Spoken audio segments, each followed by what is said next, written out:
विरासत से तय नहीं होंगे सियासत के फैसले, ये तो उड़ान तय करेगी कि आसमान किसका है। तो नमस्कार दोस्तों, मैं कपिल चौहान, टारगेट विद कपिल चौहान पर आप लोगों का हार्दिक स्वागत करता हूं। तो दोस्तों, जो स्पेशल ग्रुप डी के लिए सीरीज चलाई थी हमने 2D, बोले तो क्षेत्रफल से स्टार्ट किया था हमने, और क्षेत्रफल की नेक्स्ट कड़ी हम आपके लिए लेकर आए हैं सूत्रों से। आज सूत्र लगभग कंप्लीट करा दिए जाएंगे आपके। नेक्स्ट, समांतर चतुर्भुज। समांतर चतुर्भुज क्या हो गई?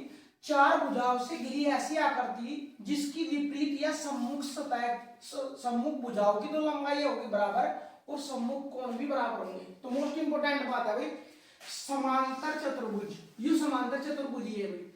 उन्हें क्या था? सम्मुख भुजाओं की लंबाइयां बराबर, तो ए और बी का जो मान होगा वो डी सी के बराबर होगा, अथवा ए डी का जो मान होगा वो बी सी के बराबर होगा। यू समांतर चतुर्भुज है जिसके आमने सामने की भुजाएं बराबर होंगी, और सबसे बड़ी बात, सम्मुख कोण भी बराबर होंगे। तो कोण यू है कोण ए, यू है कोण सी, ये दोनों आपस में बराबर होंगे। कोण बी और कोण डी भी आपस में बराबर होंगे भाई। यू कोण ए तय भुजा डी सी पर डाला गया लंब कह लो, ये इसकी ऊंचाई तय करेगा भाई। तो समांतर चतुर्भुज का क्षेत्रफल जो होगा वो आधार गुना ऊंचाई, और आधार क्या है यहाँ? बीसी, और ऊंचाई क्या है भाई? एडी। तो समांतर चतुर्भुज का क्षेत्रफल आधार गुना ऊंचाई। या ध्यान देंगे समांतर चतुर्भुज का क्षेत्रफल कैसे निकालेंगे, या फिर हम कोई से एक त्रिभुज का क्षेत्रफल निकाल लेंगे। त्रिभुज बी डी सी का क्षेत्रफल निकाल लो, उसका दो गुना कर दो, या त्रिभुज ए बी डी का क्षेत्रफल निकाल लो, उसका दो गुना कर दो। क्योंकि विकर्ण, समांतर चतुर्भुज का जो विकर्ण है ये इसमें दो बराबर भागों में बांटता है, तो दो त्रिभुजों में बांटता है। इसका क्षेत्रफल निकाल लो, इसके बराबर होगा, दो को गुणा कर देंगे, आंसर आ जाएगा। विकर्ण जो है एक दूसरे को समद्विभाजित करते हैं। विकर्ण के बारे में समझ लेंगे भाई, थोड़ा सा ध्यान देंगे। विकर्ण के बताया था सम्मुख शीर्षों को मिलाने वाली रेखा विकर्ण कहलावे। तो यू एक विकर्ण, ये दूसरा विकर्ण, एक दूसरे को समद्विभाजित करते हैं, अर्थात जितनी लंबाई या इतनी या जितनी या इतनी या होगी भाई। तो विकर्ण एक दूसरे को समद्विभाजित करते हैं। यू अगर बिंदु ओ ले लाए हम, तो इसका मतलब है ए ओ बराबर होगा ओ सी के, ओ बी बराबर होगा ओ डी के। फिर क्या दिया भाई? समांतर चतुर्भुज के दो आसन कोणों का योग 180 डिग्री होता है। आसन कोण का मतलब क्रमागत कोई भी दो कोण, तो उनका योग कितना होगा? 180। जैसे कोण ए और कोण बी का मान, दोनों का योग कितना होगा? 180। कोण बी कोण सी का मान 180, दोनों का योग, सी और डी का योग 180, डी और ए का योग 180। तो प्रत्येक क्रमागत दो आसन कोणों का योग कितना होगा? समपूरक होगा। समपूरक का मतलब है किन्हीं भी दो कोण, जिन दो कोणों का योग 180 में समपूरक कहलाएगा। कोटिपूरक भी यही देख लो एक बार ध्यान से, जिन दो कोणों का योग 90 डिग्री होता है हमें कहलाना है कोटिपूरक कोण। जैसे हम देखो क्वेश्चन पूछ सके था, नोट कर लेंगे एक चीज, संपूरक कोण क्या होता है? जिन दो कोणों का योग 180 हो। तो डायरेक्ट क्वेश्चन दे सके हमारे कि एक कोण है 110 डिग्री, तो इसका संपूरक कोण बताओ। तो 180 में 110 घटा देंगे भाई, इसका संपूरक कोण कितना आ जाएगा? 70 डिग्री। ऐसे ही कोटिपूरक के बारे में, जिन दो कोणों का योग 90 डिग्री हो में कोटिपूरक कहलाना है। तो क्वेश्चन दे देगा 30 का कोटिपूरक कोण ज्ञात कीजिए, तो 90 में तक घटा देंगे, 30 में कितना आ जाएगा कोटिपूरक कोण? 60 डिग्री। नेक्स्ट, समचतुर्भुज। समता मतलब देखिए ध्यान का, समांतर में सम में इतना ही अंतर है, यहाँ आमने सामने की भुजाएं बराबर थी, लेकिन सम का मतलब सारी भुजाएं बराबर है।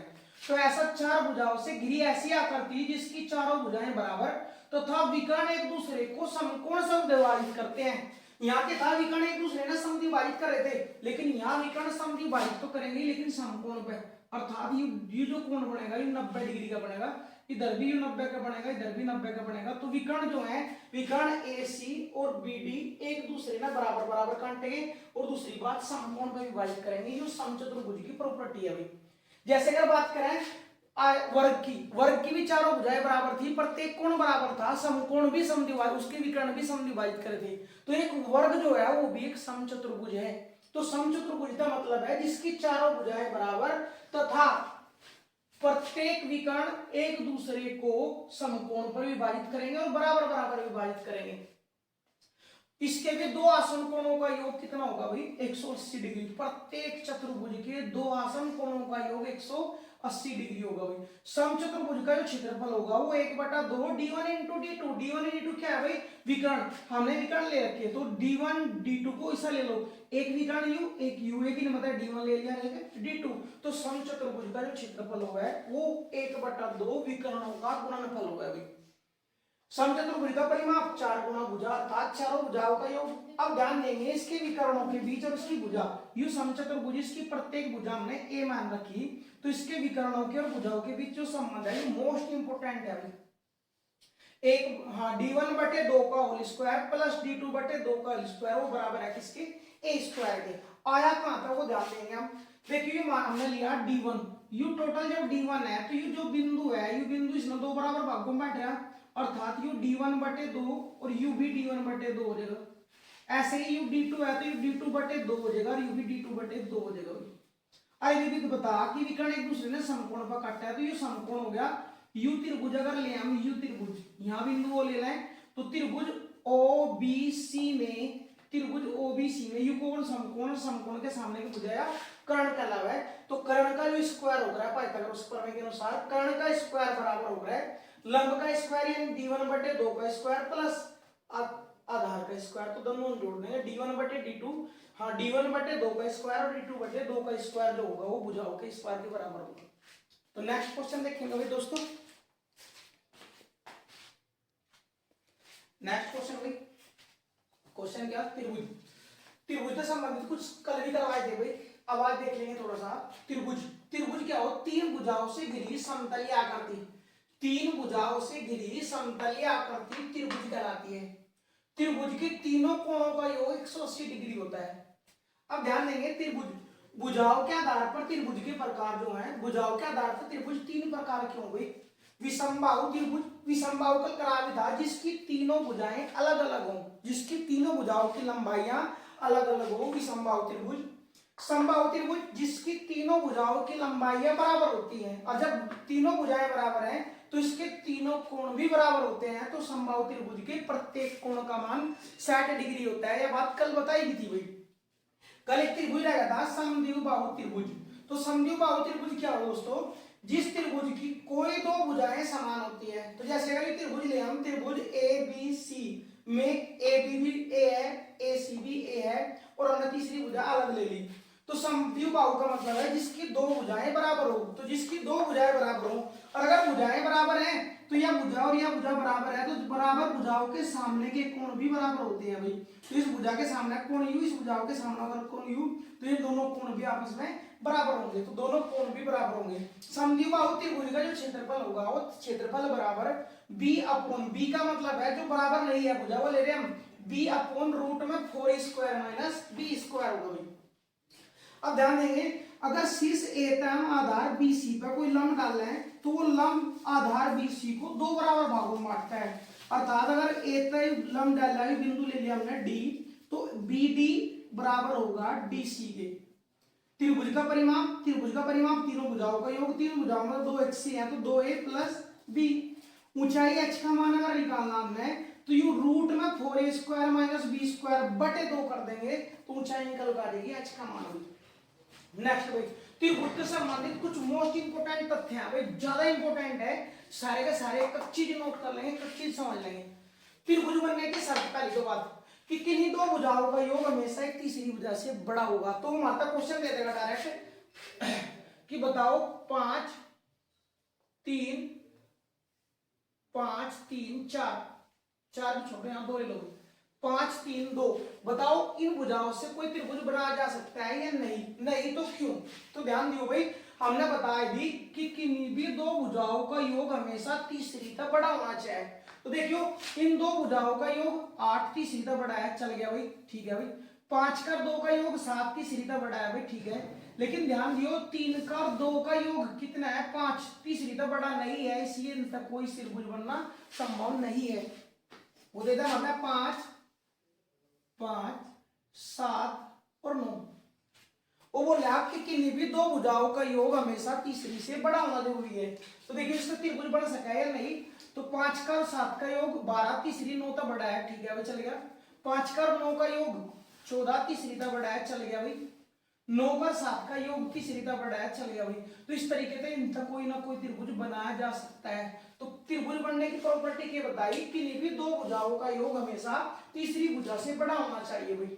नेक्स्ट और मोस्ट इंपोर्टेंट पॉइंट है भाई अंतः केंद्र। इसकी परिभाषा भी पूछी गया भाई, और इस पर आधारित जो भी प्रॉपर्टी है वो अभी मोस्ट इंपोर्टेंट है दोनों।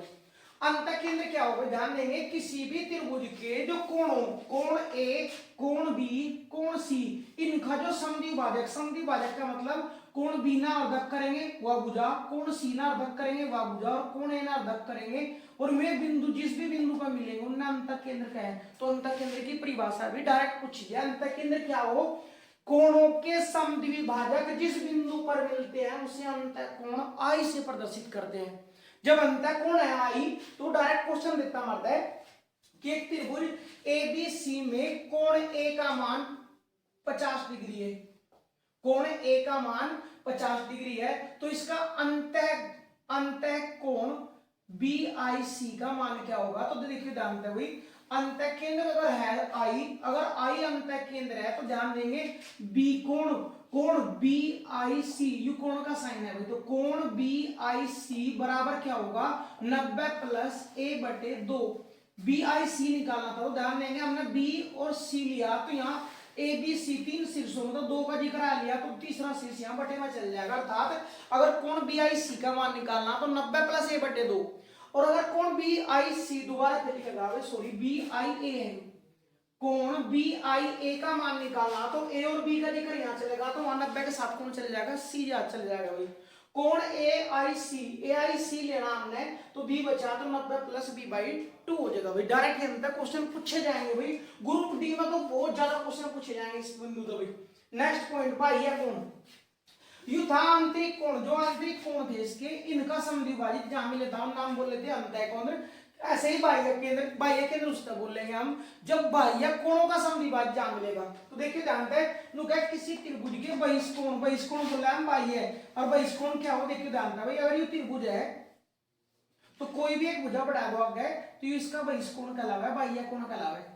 या भुजा बढ़ा दोगे तो ये इसका बहिष्कोण है, या भुजा बढ़ा दोगे तो यू इसका बहिष्कोण है, और बाह्य कोण होगा तो यू कोण, बाह्य कोण यू, इसका अर्धक, इसका अर्धक, ये भी जिस बिंदु पर मिलेंगे वो कहलावा है बाह्य केंद्र। तो यू करा भाई बाह्य कोणों का जो समद्विभाजित है वो बिंदु ओ पर मिला, यू है इसका बाह्य केंद्र कहलावा है।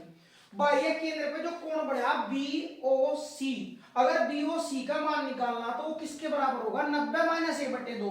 यहां से अंतः केंद्र था तो 90 प्लस ए बटे 2 था, यहाँ बाह्य केंद्र है बी ओ सी, कोण निकालना तो 90 माइनस ए बटे 2। एक क्यों आया क्योंकि बी ओ सी आ गए थे, जो बचा वहां चल जाएगा। ऐसी ए ओ सी, कोण ए ओ सी अगर निकालना हमने तो ए ओ सी, ए और सी देखिए जानते हैं भाई, इस भुजाओं में मिलाते हुए चले जाते हैं ए और सी का अगर निकालना तो 90 माइनस ए सी का जिक्र चले हम डी बाई 2 हो जाएगा भाई।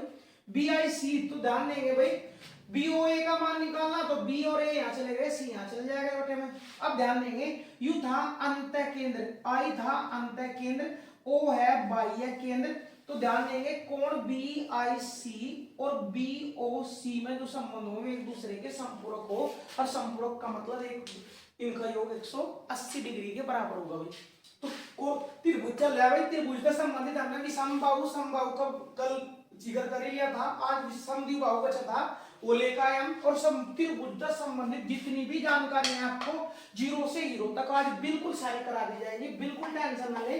ग्रुप डी का एक सवाल बाहर नहीं जाना, क्षेत्रफल आयतन का कोई सा भी चैप्टर हुआ। तो नेक्स्ट लेकर चलते हैं आपको अंतः केंद्र हमने डिस्कस कर लिया, परिकेंद्र। परिकेंद्र क्या होगा भाई, मोस्ट इंपोर्टेंट परिभाषा है, कब चीज नोट कर लेंगे भाई, त्रिभुज की भुजाओं के लंब समद्विभाजक, त्रिभुज जो है ये त्रिभुज है एबीसी, इसके लंब समद्विभाजक, अर्थात यह भुजा अगर बीसी है तो इसमें 2 बराबर भागों में बांटेगा और इस पर लंबी है, तो त्रिभुज की भुजाओं के लंब समद्विभाजक, लंब समद्विभाजक जिस बिंदु पर मिलते हैं उसे परिकेंद्र कहते हैं। त्रिभुज की भुजाओं के लंब समद्विभाजक जिस बिंदु पर मिलते हैं उसे परिकेंद्र कहते हैं। अगर परिकेंद्र को हम ओ से डिनोट करें तो ये एक मोस्ट इंपोर्टेंट पर में निकल का हुआ है। पहली तो बात यह कि जो परिकेंद्र है, परिकेंद्र का मतलब है इस केंद्र तय और इस शीर्ष ए तक की जो दूरी है या परिवर्त की त्रिज्या r कहलाएगी। और यह जितनी होगी उतनी ही OB होगी और उतनी ही OC होगी। अर्थात इस बिंदु से शीर्ष किसी भी शीर्ष की जो दूरी है वह कहलाएगी परिवर्त की त्रिज्या कैपिटल R। इसलिए OA, OB और OC तीनों बराबर हैं और ये क्या है परिवर्त की त्रिज्या। एक मोस्ट इंपोर्टेंट पर में निकल कर आया भाई परिवर्त के केंद्र है परिकेंद्र है। अगर O परिकेंद्र है तो कोण BOC इसका जो मान होगा कोण BOC इसका जो मान होगा वो कितना होगा कोण A का 2 गुना कोण A का 2 गुना होगा। अर्थात U 50 है तो ये कितना होगा 100। कब अगर U पॉइंट की है परिकेंद्र है। अगर परिकेंद्र है तो परिकेंद्र पर जो बड़ा कोण है वो अपने सम्मुख कोण का 2 गुना होता है। तो कोण B अगर हमने कोण BOC निकालना तो इसका 2 गुना होगा। अब अगर हमने कोण BOA निकालना तो C का 2 गुना होगा। अगर हमने कोण निकालना COA तो B का 2 गुना होगा भाई। नेक्स्ट मोस्ट इंपोर्टेंट पॉइंट है भाई ये बार बार क्वेश्चन हम रिपीट करेंगे भाई। किसी भी त्रिभुज को डायरेक्ट क्वेश्चन आता 2013 CGL में भाई कि एक त्रिभुज जिसका परिकेंद्र उस त्रिभुज से बाहर स्थित होता है वो त्रिभुज कैसा है। तो त्रिभुज देखेंगे जो न्यून कोण त्रिभुज हो गई न्यून कोण त्रिभुज का जो परिकेंद्र हो वो तो उसके अंदर समकोण त्रिभुज का जो परिकेंद्र हो वो कर्ण के मध्य बिंदु पे और अधिक कोण त्रिभुज का जो परिकेंद्र हो वो उसके बाहर स्थित। तो क्वेश्चन ये आता भाई कि किस त्रिभुज एक त्रिभुज है जिसका परिकेंद्र उसके बाहर स्थित है तो त्रिभुज की प्रकृति कैसी है वो न्यून कोण है समकोण है अधिक कोण है या इनमें से कोई नहीं। तो जिसका परिकेंद्र बाहर होगा वो क्यों अधिक कोण त्रिभुज जिसका परिकेंद्र कर्ण के मध्य बिंदु पे स्थित हो वो समकोण और जिसका परिकोण केंद्र अंदर स्थित हो वो न्यून कोण त्रिभुज। थोड़ी देर में इसके बाद ये स्टार्ट करेंगे न्यून कोण क्या हो समकोण क्या हो इसमें दिक्कत ना माने। नेक्स्ट क्वेश्चन में माध्यिका क्या होगी किसी भी त्रिभुज योगा त्रिभुज है तो किसी भी त्रिभुज के सम्मुख शीर्ष से भुजा के मध्य बिंदु को मिलाने वाली रेखा मध्य बिंदु को यहाँ लंब से समझिए लंब नहीं है भाई लंब नहीं केवल यू कहा कि भुजाओं सम्मुख शीर्ष A से भुजा BC के मध्य बिंदु को मिलाने वाली रेखा माध्यिका कहलाती है। सम्मुख शीर्ष से सम्मुख भुजा के मध्य बिंदु को मिलाने वाली रेखा माध्यिका कहलाती है और माध्यिकाओं का कटान बिंदु केंद्रक कहलाता है। तो माध्यिका कौन सी थी भाई अगर हम नाम भी दें तो यू AD यू है BE और यू है CF। तो माध्यिका AD BE CF का जो कटान बिंदु है ये क्या कहलावा है केंद्रक कहलावा है। अगर यहाँ की बात करें देखिए ध्यान तक चित्र बनाना भी चाहो तो बना लेंगे इस तरीके से माध्यिकाओं का कटान बिंदु माध्यिका की और भुजाओं के मध्य बिंदु को मिलाने पर तो भुजाओं का मध्य बिंदु मिलाना है तो ये जो कटान बिंदु आवा है माध्यिकाओं का कटान बिंदु और इसका हम क्या है केंद्रक और केंद्रक जो है वो माध्यिकाओं में 2:1 के अनुपात में विभाजित करे। तो यह माध्यिका है A और D अगर ले हमने तो माध्यिका AD नहीं केंद्रक 2:1 के अनुपात में विभाजित करता है। नेक्स्ट है भाई लंब केंद्र क्या हो त्रिभुज के सम्मुख सिरों से भुजाओं पर डाले गए लंब मध्य बिंदु बनी सम्मुख शीर्ष से भुजाओं पर डाले गए जो लंब है ये लंब जो है और इनका जो कटान बिंदु है वो कहलावा है लंब केंद्र। तो तीनों के तीनों थोड़ा थोड़ा से है भाई परिकेंद्र के था सम्मुख शीर्ष से भुजा के मध्य बिंदु पर डाला गया लंब यहाँ मध्य बिंदु पर डाला गया लंब था। माध्यिका के प्रताप सम्मुख शीर्ष से मध्य बिंदु को मिलाने थे हम यहाँ लंब नहीं था। यहाँ क्या है हम सम्मुख शीर्ष तक केवल लंब डाल रहा है वो मध्य बिंदु पे है नहीं वो केवल हम करें सम्मुख शीर्ष से डाले गए लंबों का कटान बिंदु ही लंब केंद्र कहलाता है। और लंब केंद्र का ये परिमेय स्थापित हुई भी कि अगर यू O लंब केंद्र है तो BOC यू कोण का अगर मान निकालना तो यू 180 में घटा दें कोण है तो BOC का मान आ जाएगा। ऐसे ही जब BOA का मान निकालना तो B और A यहाँ आएगा तो यहाँ C घट जाएगा की बार कोण ACOC का मान निकालना तो 180 में B घट जाएगा। क्वेश्चन किस टाइप के आएंगे दोस्तों इस चीज की टेंशन बिल्कुल छोड़ दें। पहले जो अपना काम है सूत्र लिखना और याद करना वो याद करें। एक चीज हर सूत्र पर 5-5 क्वेश्चन कराए जाएंगे कम से कम आप लोगों को। तो उदाहरण दोस्तों फिर नेक्स्ट वीडियो में नेक्स्ट क्वेश्चन हम लेकर आए आपके लिए।